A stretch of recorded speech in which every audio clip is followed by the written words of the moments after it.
Have you ever wondered how to use manual mode on your Canon camera? Well, now you get to learn a little how. On the turn wheel on the top of your camera, turn it until it is on the M. This is manual mode. You can now adjust all of your settings. Before we get into adjusting settings, keep in mind that the picture when taken will not always turn out how you see it. This is the exposure triangle. Each point is important in getting a good picture. The first one I'll talk about is shutter speed. Shutter speed is how long your shutter stays open before closing. Take this duck, for example. If my shutter speed was 1/30th of a second, you could see the motion in the picture. Here's an example. This is what motion looks like. If the shutter speed was 1/1000th of a second, the duck would look still and unmoving. In summary, if you want to show motion like a race car, you would use a slower shutter speed. And if you want something to appear still, you would use a higher shutter speed.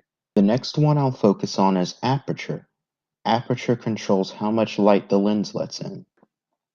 If you wanted pictures of the sky, it is best to raise the aperture to let less light in.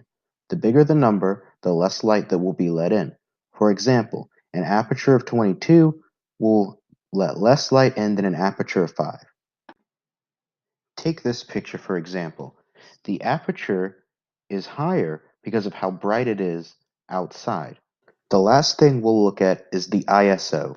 The ISO controls the lens's sensitivity to light. This is necessary for images when you can't change your shutter speed or aperture anymore.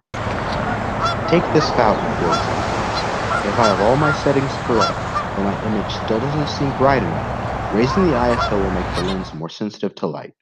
Using a high ISO is good for places like dark areas. Practice with using all these settings will lead to a good, properly exposed photo. Let's look at the difference. This is a photo I took. It's all dark and not anywhere near what it could look like. Compare that picture to this one. It's properly exposed and looks clear. Settings can make all the difference. Hopefully what you've learned has helped you learn how to use manual mode more for your Canon camera.